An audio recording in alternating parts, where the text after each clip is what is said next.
무더위 속에서도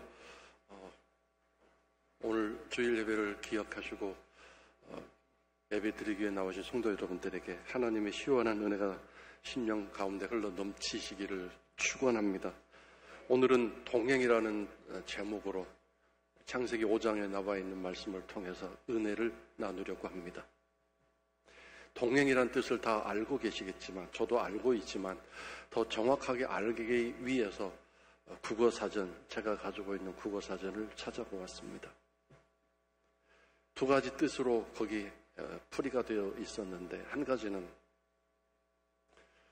같은 길을 두 사람 이상이 간다는 뜻으로 해설이 되어 있었습니다. 같은 길을 같은 사람이 같이 간다. 두 사람 이상이. 근데 두 번째 해설에는 놀랍게도 종교적인 의미가 담겨져 있었습니다. 같은 신앙을 가지고 함께 가는 사람이 함께 가는 것, 같은 신앙을 가지고 함께 가는 것이다. 동행을 이렇게 설명해 놓았습니다. 그래서 이 동행이라는 단어가 참 의미 있는 단어구나라는 생각을 하게 됐습니다. 동행을 하려면 세 가지가 이제 조건이 충족이 되어야 하는데, 첫 번째는 목적지가 같아야 되겠죠. 그 목적지가 같아서 같이 가야 그것이 동행 아니겠습니까? 그리고 그 동행을 하다가 목적지로 가다가 중간에 뜻이 안 맞든지 토닥토닥 싸우다가 갈라져서 중간에 포기하고 돌아서는 경우도 있겠지요. 동행을 얼마만큼 하다가 끝까지 못한 거죠. 동행이란 끝까지 그 방향하는 그 지점을 같이 가는 것, 그런 의미가 담겨 있습니다. 중간에 포기하고 그만두는 것은 동행이 아니라는 거죠. 두 번째는 같은 길을 가야 동행이 됩니다. 세상에는 점점 사회가 발달하면서 목표 지점 또는 목적지를 향해 갈 때 거기까지 도달할 수 있는 많은 방법과 도구들이 있습니다. 사람마다 선호하는 방법이 있고 좋아하는 그런 길들이 있기 때문에 그렇게 목적 지점에 도달할 수 있는데, 목적 지점에 다 같이 도달했다고 해서 동행이냐? 그것은 동행이 아닙니다. 같은 길, 같은 방법을 계속 해야만 그것이 동행이 됩니다. 이게 참 어렵지 않습니까?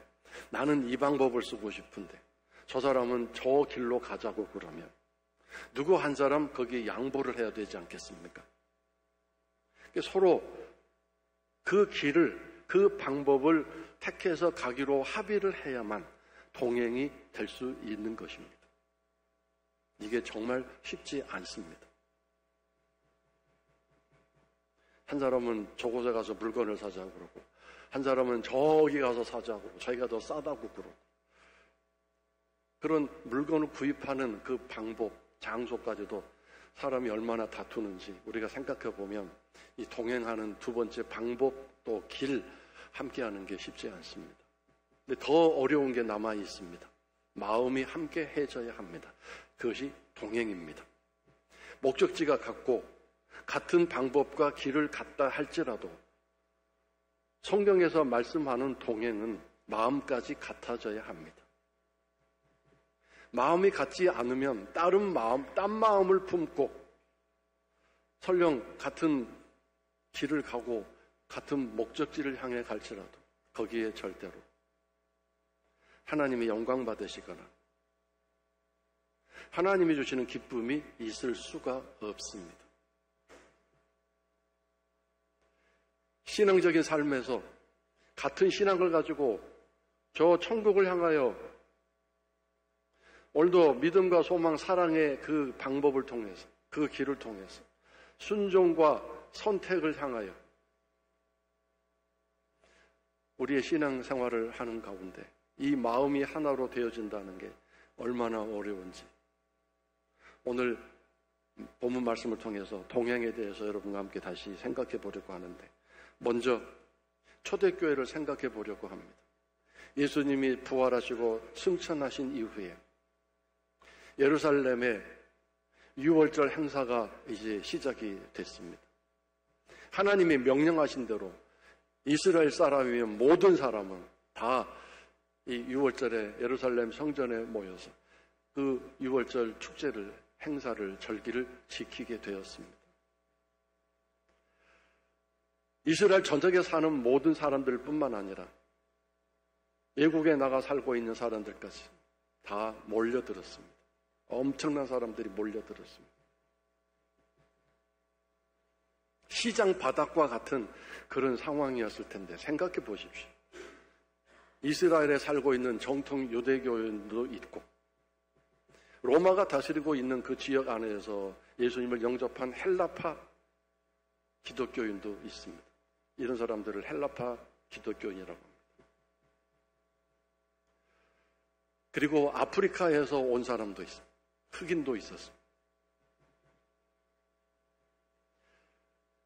그리고 유대인들도 아닌데 예수님을 영접한 이방인들 중에 기독교인이 된 사람도 있었습니다. 이들도 기독교인이기 하나님 믿는다는 그런 뜻에서 유월절 행사를 지키기 위해 예루살렘에 왔을 것입니다. 그리고 거기에는 권력자도 있고 왕실 출신의 높은 삶을 살았던 사람도 있었고 나라를 팔아먹은 매국노라고 성경에 아예 써놓은 사람들이 매국노였더라. 나라를 어떻게 팔아먹었는지 모르지만 한때 그런 사람도 있었고 거기에는 높은 지위와 권력을 가진 주인도 있었고 그 주인 밑에서 노예 생활을 하고 종노릇 하던 사람도 있었습니다. 출신도 다르고 성장 과정도 다르고 경제적인 상황도 다르고 살아온 모든 삶의 지위와 지식과 성장 과정이 다른 온통 세상의 복잡한 인종도 다르고 언어도 다르고 그런 사람들이 다 모여 있었습니다. 그 사람들이 베드로가 한 설교를 듣고 하루에 3,000명이 회개하고 하나님의 사람, 예수의 사람이 되었는데 3,000명만 있겠습니까? 더 많은 숫자들이 계속 늘어났습니다. 6월절 축제가 끝났는데 돌아가지 않고 너무 좋아서 거기에 계속 모여 있었습니다. 놀랍게도 그 어떤 갈등이나 분쟁이나 싸움이나 다툼이 없었습니다. 주인 중에 정말 포악한 주인이 있었을 것이고 과거에 노예가 그 주인을 보며 속이 상해서 당신 같은 사람이 어떻게 예수 믿냐고 손가락질할 수 있었을 것이고 과거에 자기에게 학대했던 그런 일들을 가지고 속상해서 다툴 수도 있고 이런저런 자기 주장과 자기 생각이 다르기 때문에 그것이 옳고 틀리고를 떠나서 다름 때문에 갈등이 있고 싸움이 있고 분쟁이 있을 수 있는데 그런 일이 없었습니다. 딱 한 번 부재 물품 나누는 중에 갈등이 생겨서 큰일이 날 뻔했는데 잘 해결했습니다. 아무런 다툼과 아무런 소란이 일어나지 않는 쉽게 말하면 동행하는 교회였습니다. 얼마나 엄청난 일이 일어난 겁니까? 왜 그렇습니까? 성령님이 그 교회에 강력하게 역사했기 때문입니다. 사도행전 4장 32절에 이렇게 말씀하고 있습니다. 믿는 무리가 즉 초대 그 6월절 행사 위에 모여왔던 사람들 중에 예수 그리스도를 믿었던 예수님을 영접한 그 사람들이 어떻게 살았는가?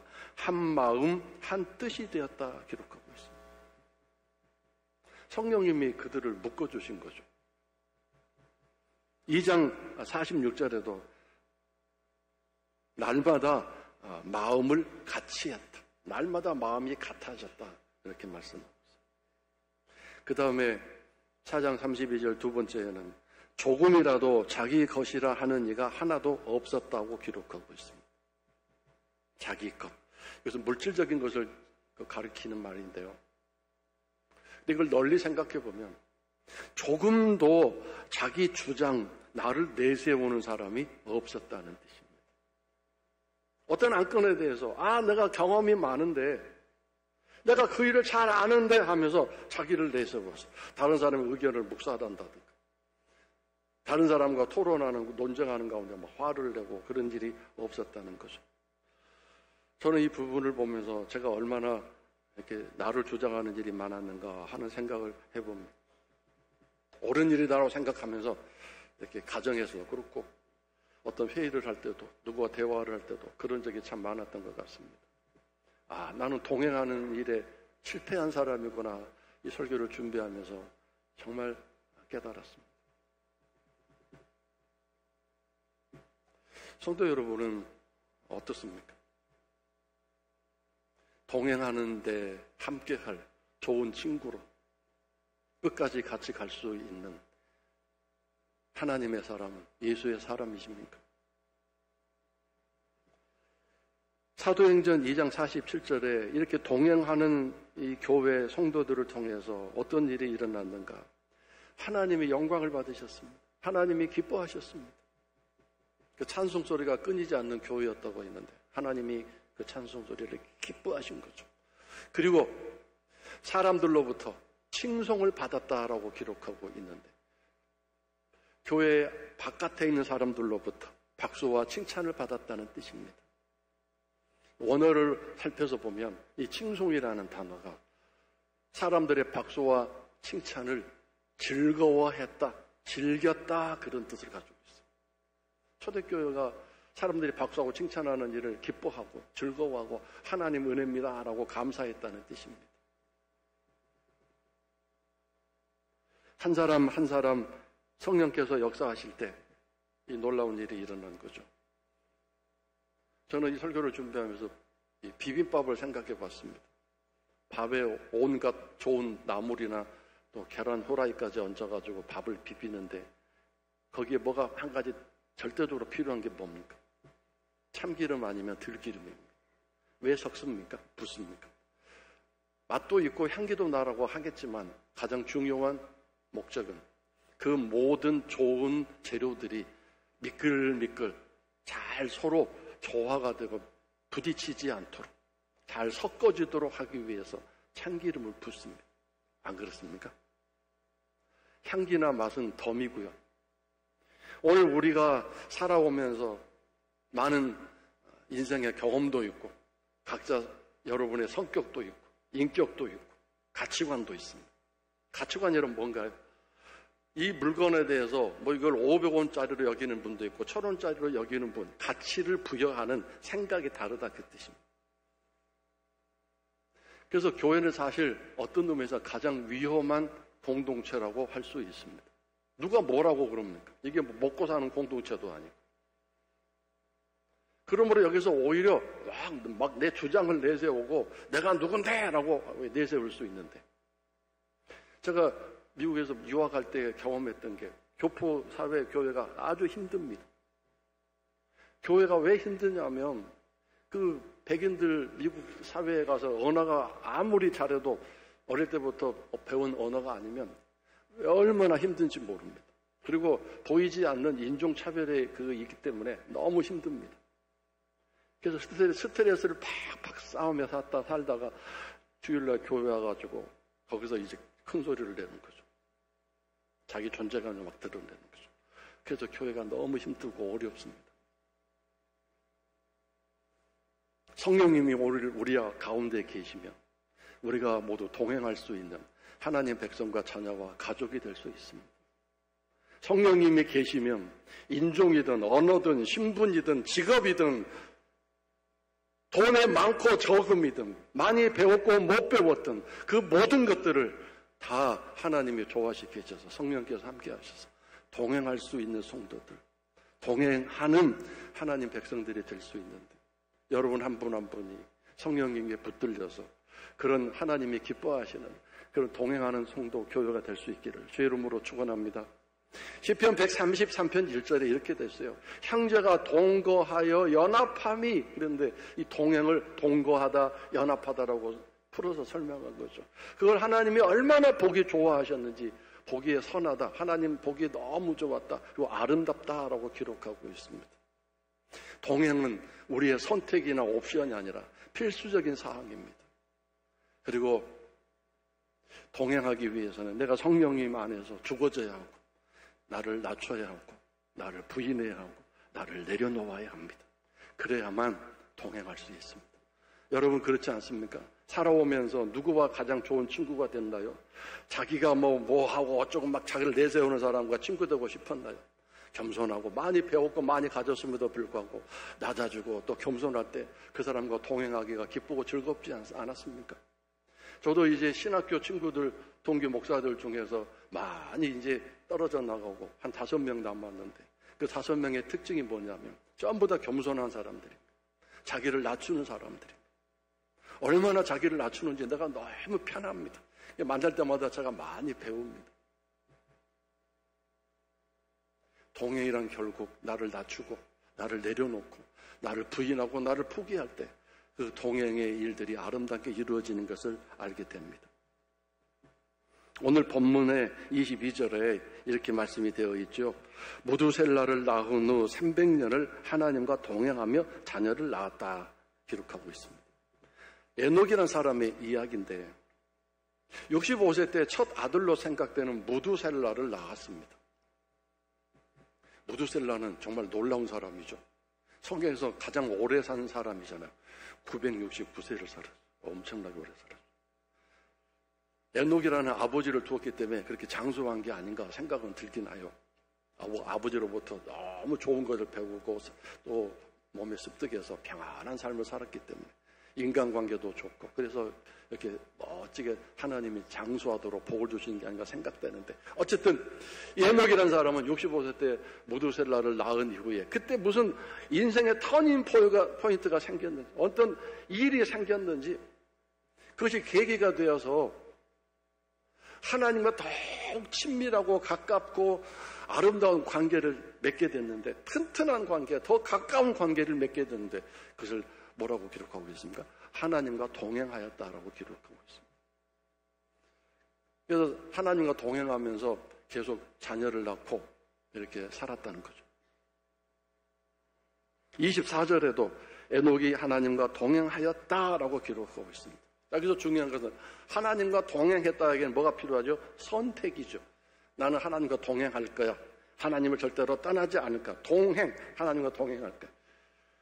그래서 하나님이 가고자 하는 목적지로 나도 갈 것이고, 하나님이 이 길이 아니고 저 길이 아니고 이 길로 가자고 할 때 그 길을 내가 선택할 것이고, 내 이성과 내 감정이, 상황이, 사람들이 뭐라고 그래도 하나님이 가라고 하는, 하나님이 간다고 하시는 그 길, 하나님과 동행해야 되기 때문에 이 길로 갈 거다. 그리고 내 마음이 분산되고 복잡하고 혼란하고 내 마음이 아주 무너지면 절대로 하나님과 동행할 수 없으니 나는 늘 내 마음을 굳게 지켜서 하나님을 선택하는 일에 내 마음이 흔들리지 않고 요동하지 않도록 내 마음을 늘 잘 관리해야 될 것이다. 이런 일들이 에녹에게 있었던 거죠. 오늘 본문이 나오는 창세기 5장은 족보의 기록인데요. 아담부터 시작해서 위대한 영웅 노아 시대까지, 노아 때까지 족보가 기록되어 있습니다.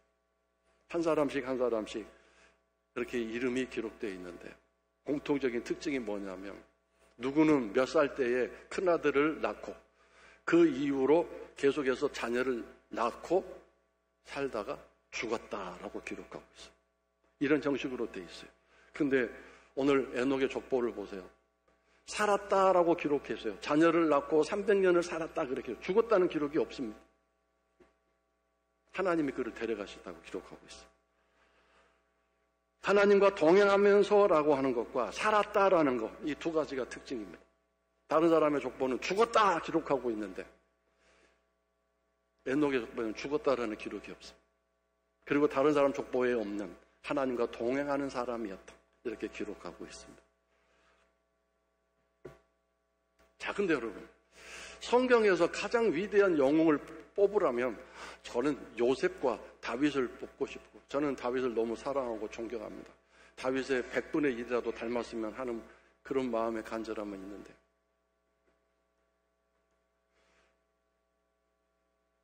요셉의 경우는 성경에서 뭐라고 하냐면요, 이렇게 돼 있어요.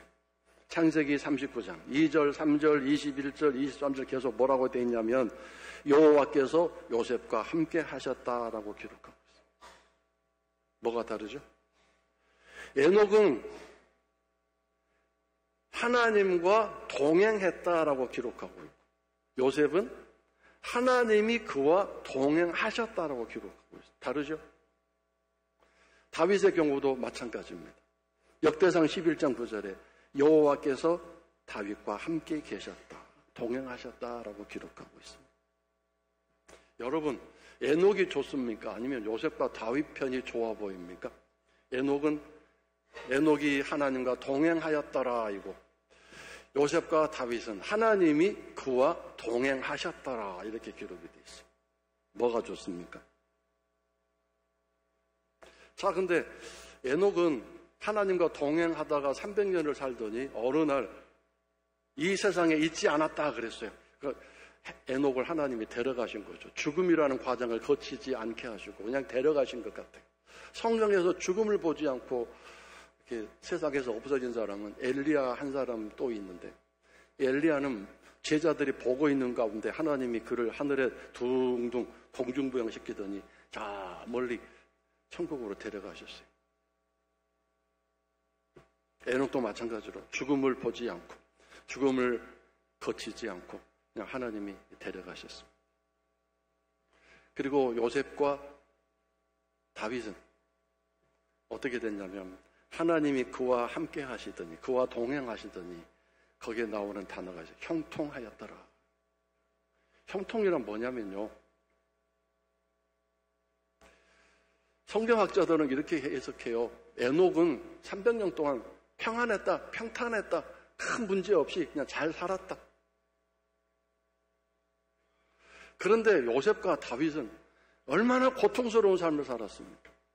요셉은 누구도 아닌 다른 사람도 아닌 형제들이, 가족이 그를 배신해서 외국에 노예로 팔아버렸잖아요.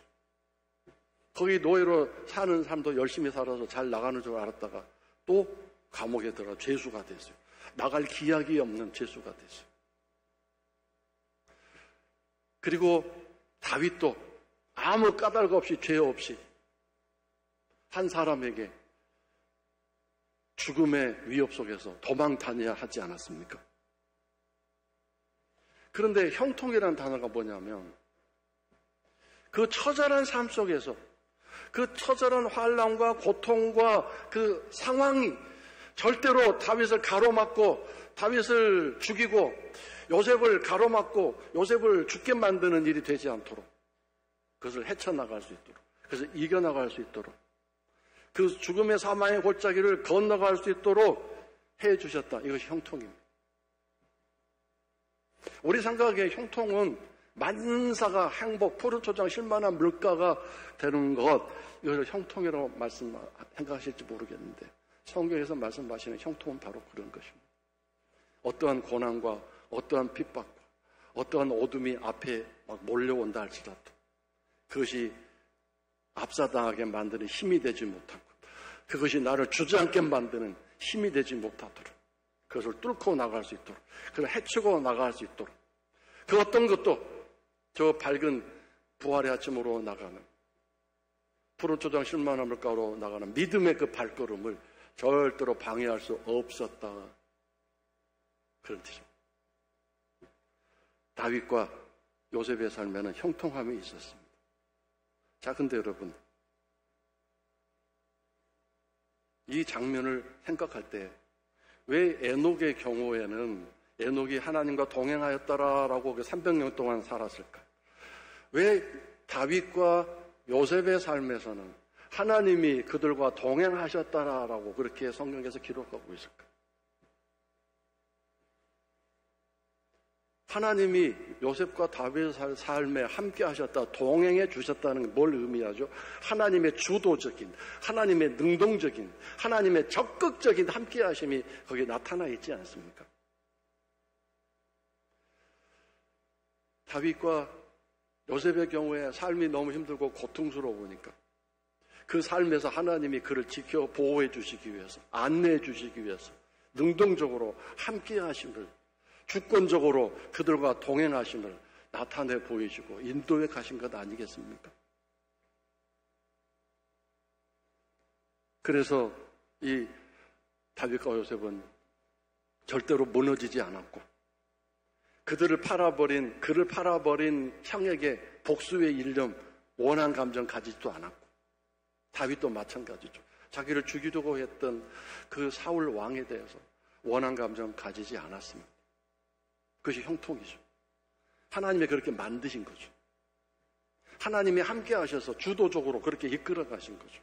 만약에 하나님이 주도적으로 그렇게 하지 않으셨으면 도망다니다가 노예로 살다가 감옥에 들어가면서 어떻게 됐을까? 오장육부가 썩었을 거예요. 제가 몇 번 말씀드렸지만 원한이 생기고 마음에 막 서글픔이 생기고 억울함이 생기면 잠을 못 자고 밥을 못 먹고 그러다가 몸이 장기가 망가져서 죽었을 거예요.